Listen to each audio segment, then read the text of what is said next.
சரவணா, உங்க அம்மா ஞாபகமாவே இருக்கா? ஆ? அம்மாவுக்கு ஞாபகம் இருக்கோ இல்லையோ தெரியல. இந்த வீட்ல எத்தனையோ விசேஷம் அவளால நடந்திருக்கு. உனக்கு நடக்க போறது சாதம் ஊட்டுற விசேஷம். அதுக்கு உன் அம்மா இருந்திருக்கணும். என்ன பண்றது? ஏன் இப்படி ஒதுக்கியே வச்சிட்டாளோ தெரியல. அந்த முருகனுக்கு தான் எல்லாம் தெரியும். ஏ மீனாட்சி, என்ன சரவணன் கிட்ட முத்தழக பத்தி பேசினா நீ ஏன் சிரிக்கிற? ஓ, முத்தழக தானே நீ அம்மாவா நினைச்ச?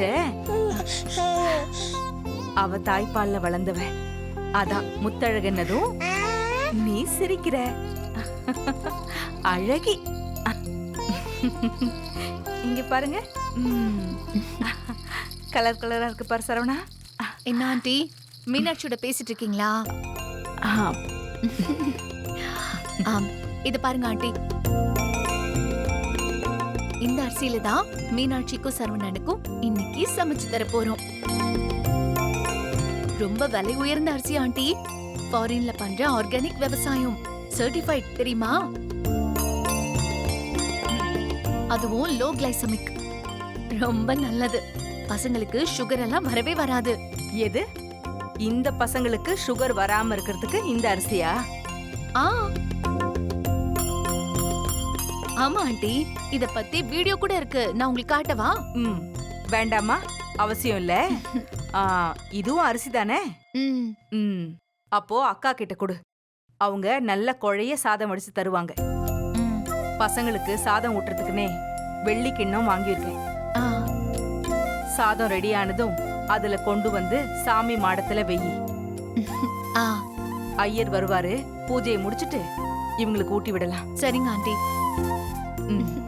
செல்ல குட்டி கியூட் பேபிஸ். வர ஆண்டி.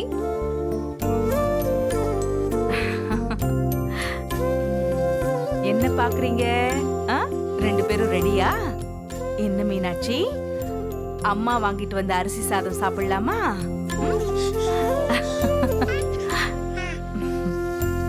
அம்மான்னதும் அவ்வளோ சிரிப்பா? முத்தழக அம்மாவை பத்தி பேசிட்டு இருந்தோம்ல, அவளுக்காக சிரிக்கிறியா?